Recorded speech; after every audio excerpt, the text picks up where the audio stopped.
Hey gang, welcome back to Uncle Ron's Airsoft. Before we get started today, I wanted to give a word to our sponsors. Of course, there's me for funding Uncle Ron's Airsoft, and then there is we want to give a shout out to Twin Cam Customs, which is my my vintage brand that I've had since I got started in airsoft. And last but not least, a very special thank you to the number 5, as in Western Arms Prokiller SVF 5. This is the topic of today's conversation as we tear this thing down, and then we're going to fix it and do a little bit of restoration work to it.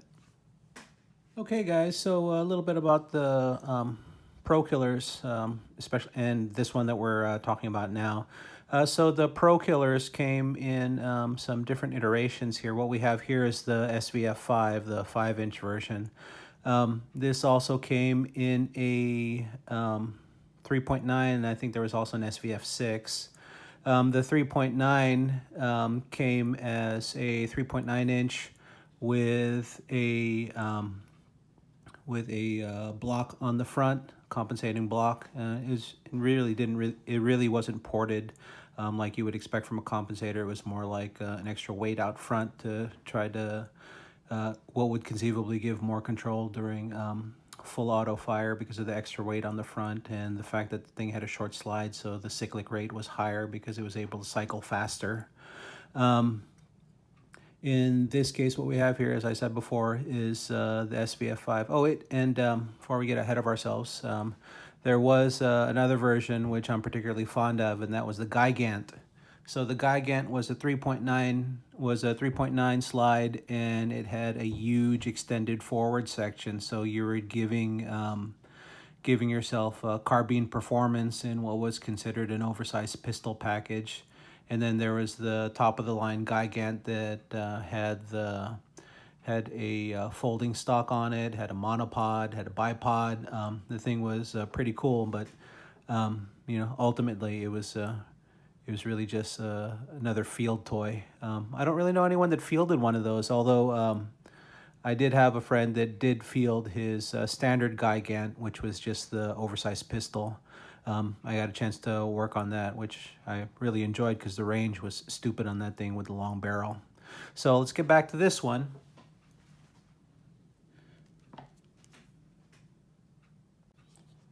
So getting back to this gun, this is one that's been sitting in inventory for a while, collecting dust. Well, not really collecting dust, but sitting in a box. This is a particularly poorly maintained sample, which I acquired a while back. There's a lot of things that are wrong with it. I've already taken some pieces off, and then we'll let you take a look at this. So as I said, the SVF5, and this is a select fire. So you've got semi and automatic, and then safety is actually actuated by the left-sided switch, which is not connected here because the plate that connects the plungers to the frame was not secured in place because there's no grip screw for it, which we're going to have to address. So since the slide stop is already out, we're going to go ahead and pull the slide off. First, I wanted to show you this side. So you can see there, Prokiller Mark II. So cool. Then we'll flip it over again. We'll pull this off. Okay. There's our slide assembly. Then we'll look at the frame. And then you can see inside the frame, what's missing right here is there's an attachment point here. So it's a little piece that has a loop in it, which slides right into there, and that helps secure and anchor this mid-frame chassis to your grip frame. And then here are the fasteners for it. So that was completely missing on this gun. Luckily, I have those pieces so that we can just replace them all. The functioning of this weapon is actually pretty cool. So there's extra pieces here inside the fire control group, which you would expect since it's a select fire weapon. So there's no safety on. Since the safety's out, pull your trigger, that's going to go off. Then you've got your reset. Let's try that again. No bang, pull that forward, bang, reset, and I think I've got it on the full auto here.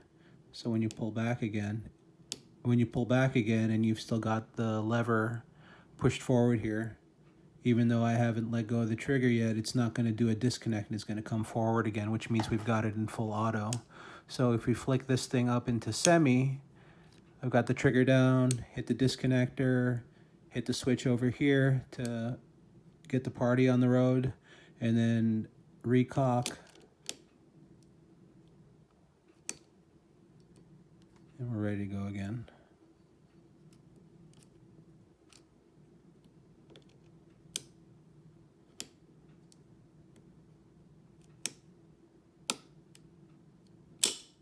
And off she goes.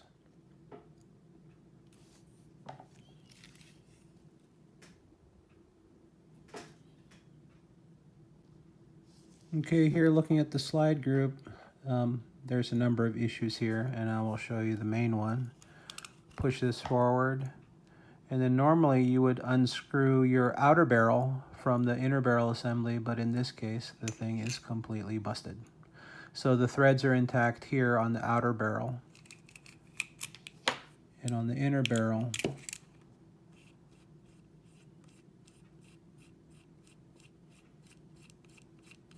unscrew our guide rod.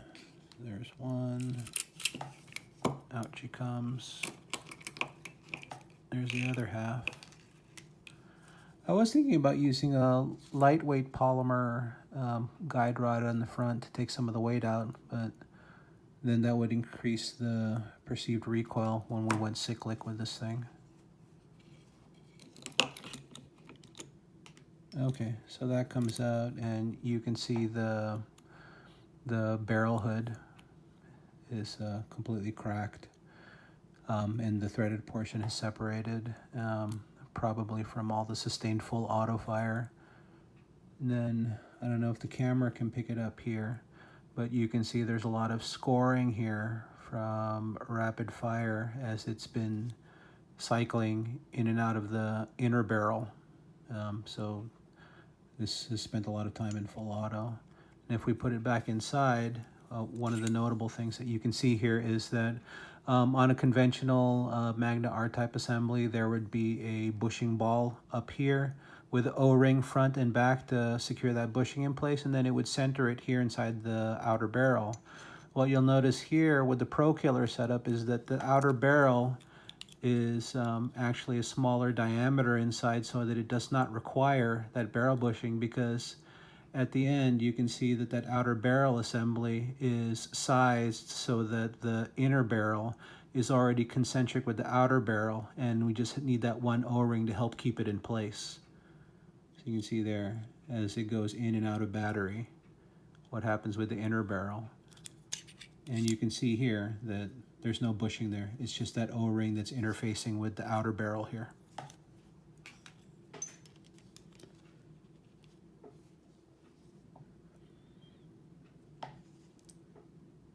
I don't know what kind of horrors we have lurking in this blowback unit, so we're going to have to take a look at that.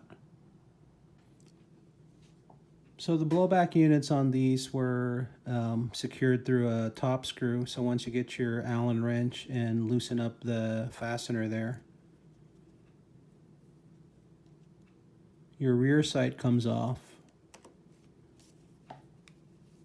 And then that's going to reveal the blowback unit, so we'll lift it out and slide that forward. Then we can liberate it. So we'll set the slide aside, take a look at this thing. Well, that return spring's not bad. So given the rarity of these, I'll probably just leave the return spring alone, and probably will not replace it, and I'll just use that until it fails. So we're going to go ahead and remove the anchor at the back. Use my little pick there, and that's going to let it slide out.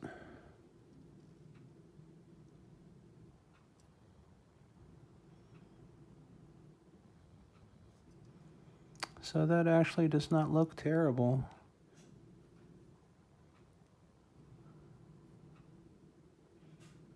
I could replace it, but I don't really see any big problems here. Rocket valve works appropriately. So what I may do is just sand off some of this roughness here, get it back to the original contour. Later on we'll do a compression test on it and see whether or not this O-ring needs to be replaced. Does feel kind of stiff though, so I may just go ahead and change it. So later we'll push this pin out and take a look at everything inside, clean it up, then reassemble it. So we'll set that aside. Well, we want to take a look inside this frame. So let's see what's going on.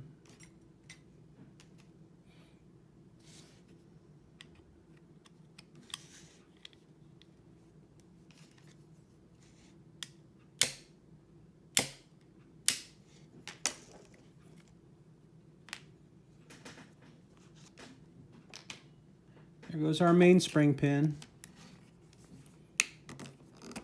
Oh, that's gritty. All this crap's got to be cleaned. Mainspring housing.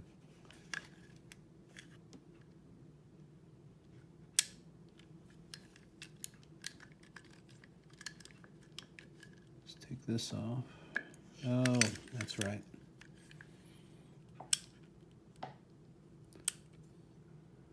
I'll take all this out too.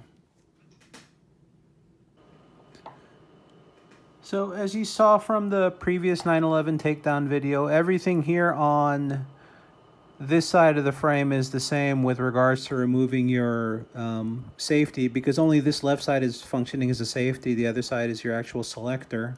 What I've done to get to this point is I removed the fasteners here in the forward portion of the grip, and that would have been anchoring it to the frame, but in this case it doesn't really do much of anything. Really what was holding everything in place was the lone grip screw on the right side of the frame, which I removed. So after removing the mainspring housing, all of this comes off. What's different here with the SVF5 compared to regular 2011s is you can see the number of leaves here on your leaf spring. You've got 4 as opposed to 3, which would be on your normal one. We'll put that aside there. So I wanted to show you guys this side from underneath. So you've got the hammer strut here, and then you've got the extra bar here, and this engages with your blowback unit, and when it's in that forward position, it allows you to fire in full and semi-auto. Without this lever, none of this is going to work properly. And then if you look here, here's your disconnector lever, and then there's your sear right there. So we're gonna pop all this out, and then over here is the lock for the, not lock, but more like the reset button for the trap door on your magazine. So what's holding everything in place now? That pin right there. So when you push that pin, you're going to pull it out. Once you pull that out, you should be able to get your selector switch to come off on this side.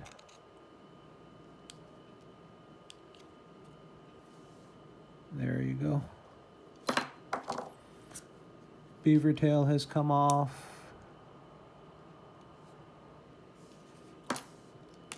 Let that fall forward. So there's the selector plunger.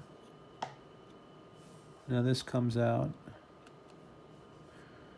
And since that plunger is out, the pin is out, so out comes the disconnector. Or not the disconnector, sorry, the magazine trapdoor reset. And pretty much everything in here is going to fall out.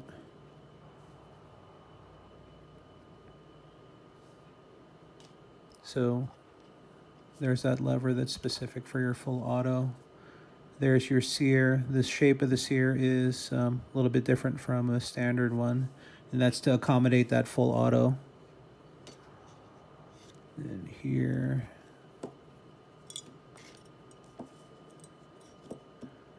got our disconnector. Here's the button.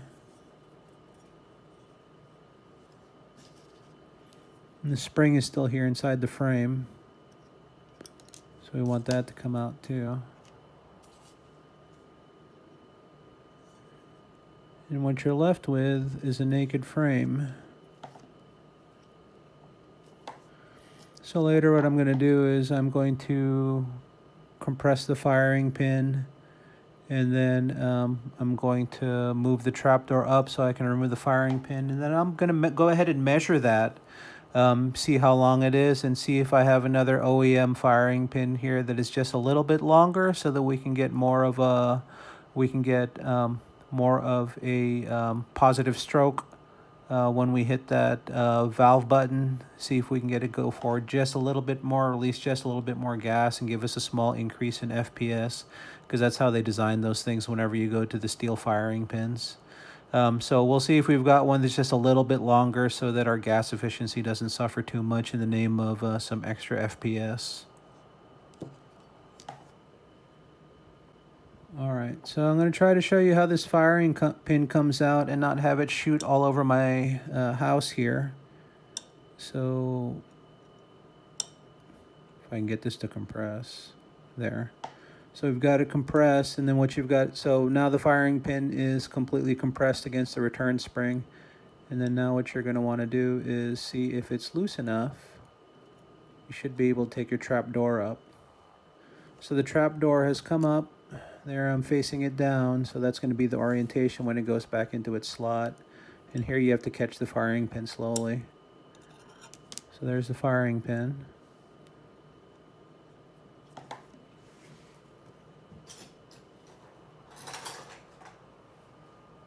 Get some tweezers here and pull it out. So there's our firing pin, and there's the firing pin not retaining, but return spring. So there she is.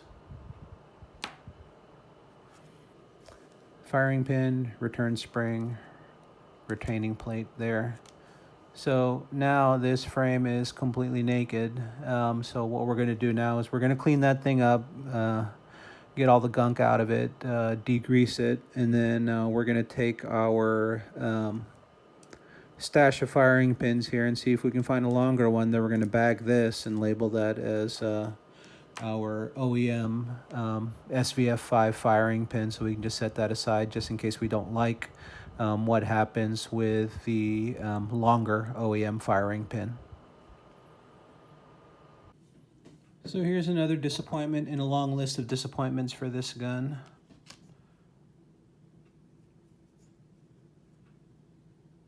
Here is the original part that fits onto the grip frame. This is actually the plunger tube assembly, so this is the plate that holds everything in place. Now the individual that owned this gun previously decided to use an incorrect screw for this plate, and they stripped the screws inside because they stripped the threads inside because the screw is oversized, which was really dumb. So what I'm forced to do now is use this new old stock replacement, which threads perfectly with the OEM WA screws, which is what we're going to do here.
grip safety, sear and disconnector,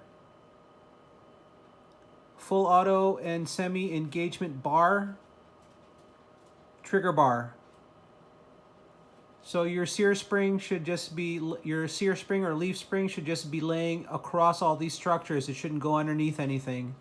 And this is the kind of view that you guys need. I already know if it's this ugly, there's going to be a lot more hideousness afoot. So let's push this out. Goes the pin, out she goes.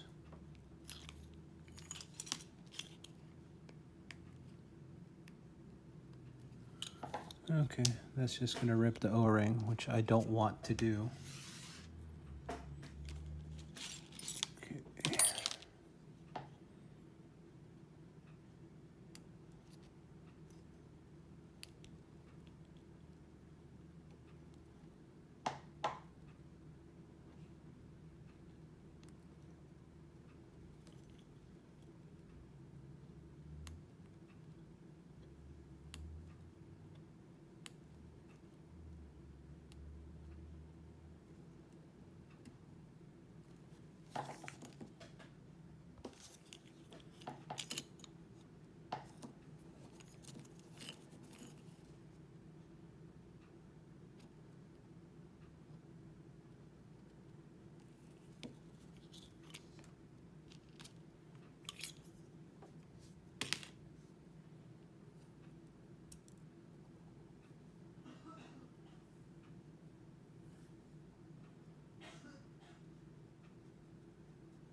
Mm.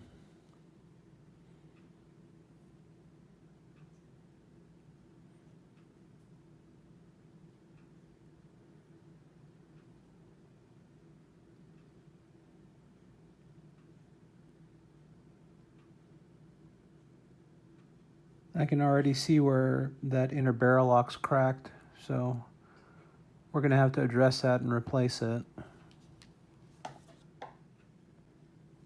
Since it makes my camera shake, what I'm going to do is go ahead and tap this pin out, and then we'll take a look at what this inner barrel lock looks like. And my guess is that it's going to be fragmented as soon as we pull it out. So what you would do is you take your punch. There's one roll pin holding it in here. You're going to smack it down, get it to release, to get it to drift out, and then we'll take a look in there. So I'm going to go ahead and do this, and then I'll come back. Okay, so that drifted out. It didn't take a whole lot of force, so let's take a look here. Let's pull this out. Okay, put that breech assembly down.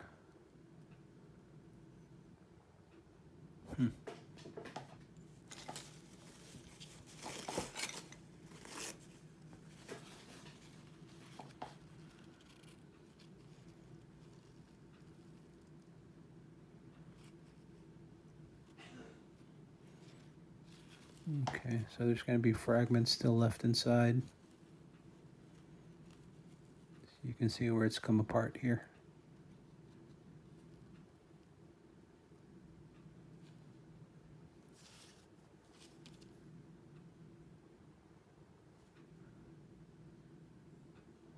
Oh, well, that's definitely a wrinkle.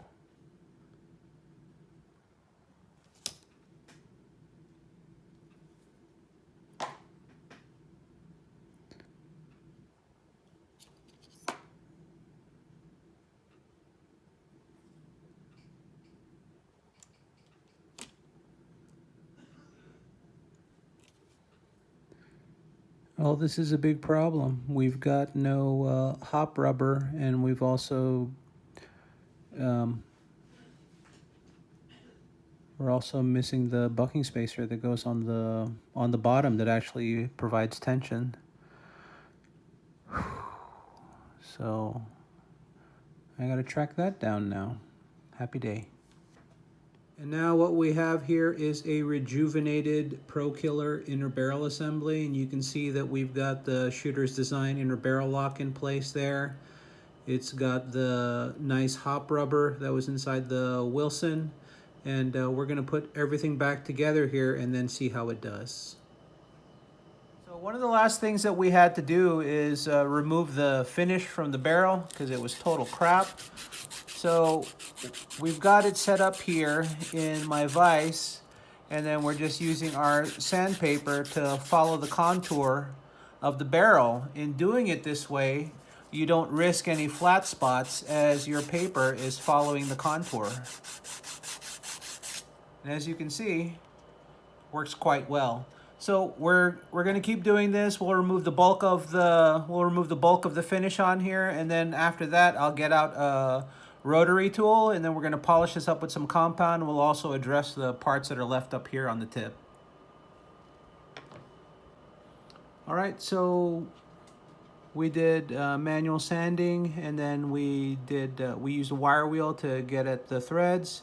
And then afterwards, we did a final cloth polish, and here's the end result. And as you can see, I think it looks pretty darn good.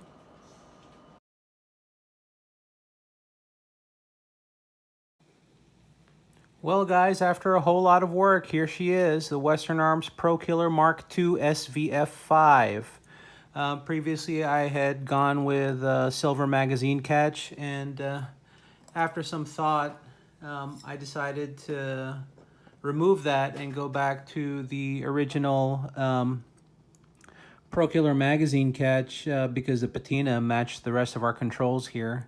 The reason that I had switched to the silver mag release was that the retaining screw, the spring-loaded retaining screw for this mag catch had been mangled, and I didn't like the way that it looked. So rather than let that deter me, I decided to take a file to it, remove those tool marks that were on there, and get it looking clean again.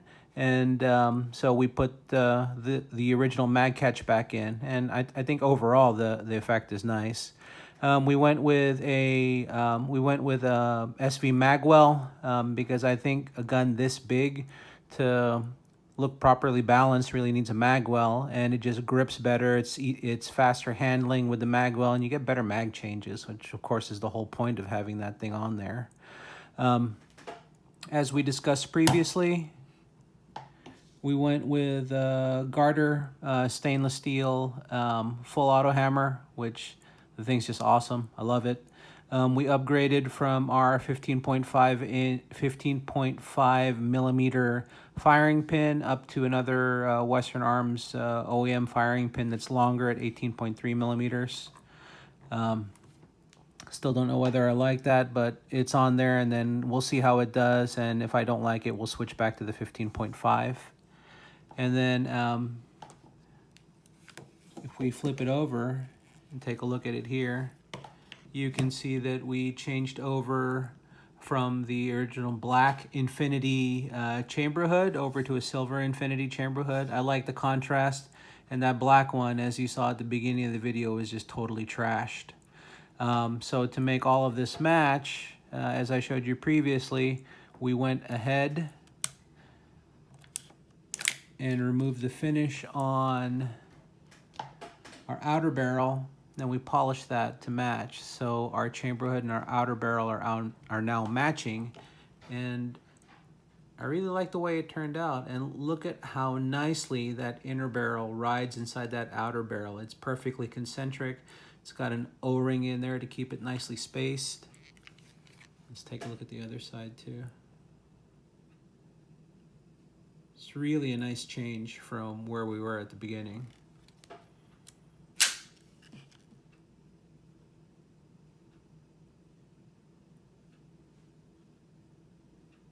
You go Prokiller Mark II, Western Arms Factory. And then this one, since this was manufactured back during the era of the Clinton the Clinton assault weapons ban. So of course it says law enforcement only on there, which was de rigueur for the time. You can see here where there are tool marks, we've filed those down and removed them and tried to get it as straight as we could. I think it looks much better now.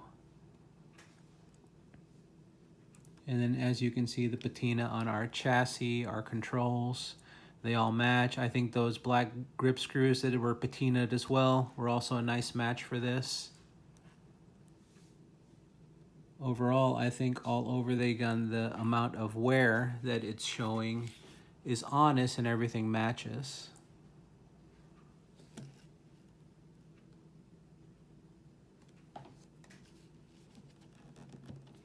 I've always had a fondness for Prokillers, and predominantly because the darn things go full auto. And I just wanted to show you guys that I've got two Prokiller specific magazines here. The full auto guns were the only ones that came with the blue followers. Looking at the materials, these blue followers aren't any more durable compared to the black ones, but it was just the way of Western Arms to show that these were specific for the full auto Prokillers.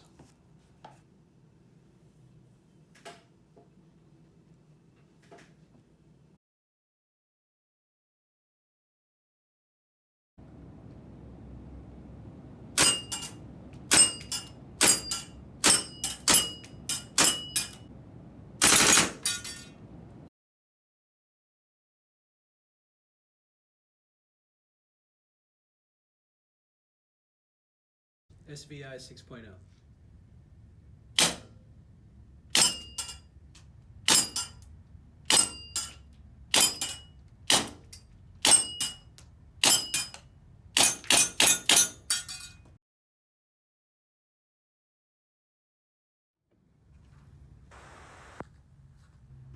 Our P14 long barrel.